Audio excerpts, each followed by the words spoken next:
was the protein molecules inside of the cell membrane are there to facilitate diffusion. They're there to help diffusion happen, because sometimes the molecules are just too big. They can't do it by themselves. They need a helper that is big and strong and full of protein, right? So we call this facilitated diffusion. See that? So, okay. So there are two forms of protein-mediated transport for those molecules that are soluble in water but not in lipids, and to cross the cell membrane. So sometimes we have molecules that just won't, the way that they interact with lipids and water, it can't cross the cell membrane, or it's just too big.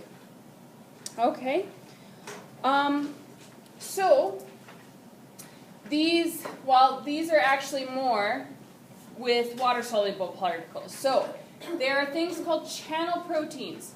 Channel proteins create pores or channels through which small water-soluble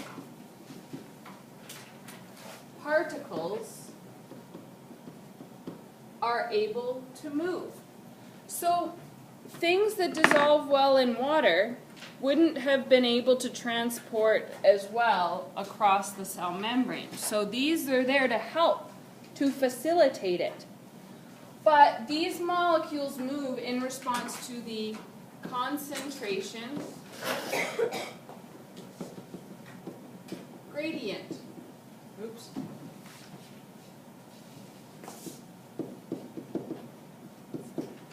So here is a picture of a channel protein. So there's the channel protein, and it's stuck inside the membrane, right? Now here's a bunch of particles. So here is a high concentration of particles, and out here is a low concentration, because look, there's 1, 2, 3, 4, 5, 6, and there's 1, 2 here. 6 is a bigger number than 2. So this is high and this is low. So remember, so now these particles are moving through the channel from high to low. Okay? So this is, what are they doing right now? What is that transport called? It's facilitated. What's the second word? Diffusion. So this is diffusion. And since somebody is helping it out, it's called facilitated. So then there's another type of protein called a carrier protein. Carrier proteins have the ability to attach to larger molecules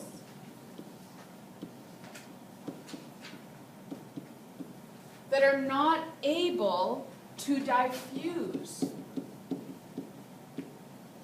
So like I was saying, sometimes molecules are just too big. Okay? The carrier protein changes shape and physically moves the molecules across the membrane and into the cell. Once the molecules have been transported, the protein returns to its original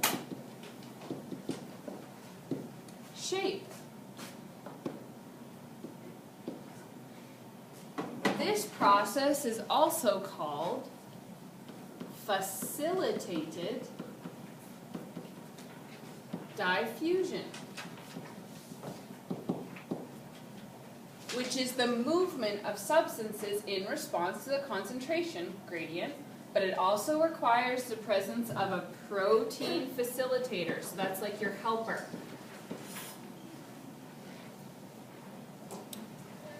Now here's the key point that will lead us to be able to add to our summary sheet. both forms of protein-mediated transport are examples of passive transport because no added energy is needed. So here, this is what the carrier protein would look like. It takes the solute particle and then opens up on the other side. So again, here we have lots of solutes. So here is high, and then here is low. So again, it is diffusion.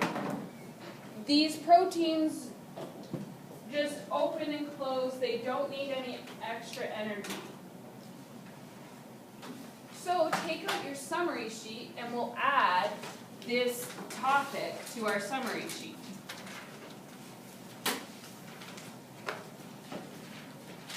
So is this facilitating diffusion? Yeah. There it is. Okay, so we have the two sides of our summary sheet. We have passive and we have active. On passive, we did diffusion, we did osmosis, and now today, our new one, and our last one on this side, is, so the last one is facilitated diffusion. So let's put a little definition there to kind of help us remember on our summary sheet. So this is using proteins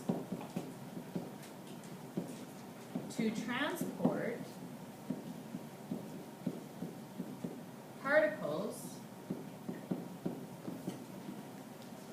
from high concentration to low concentration.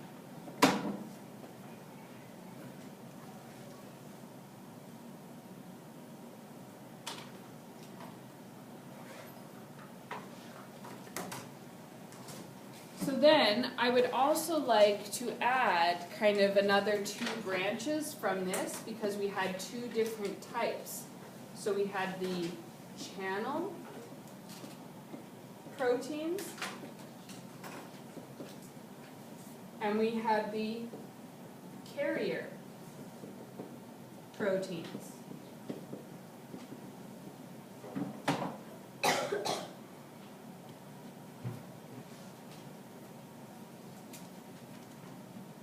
Do you understand kind of the interpretation of where you're supposed to put your summary sheet things? Are we good with that part?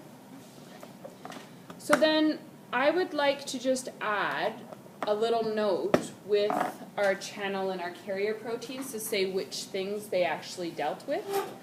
So our channel proteins, in our notes it said they were mostly carrying or moved water soluble particles, and the carrier proteins moved particles that were too big.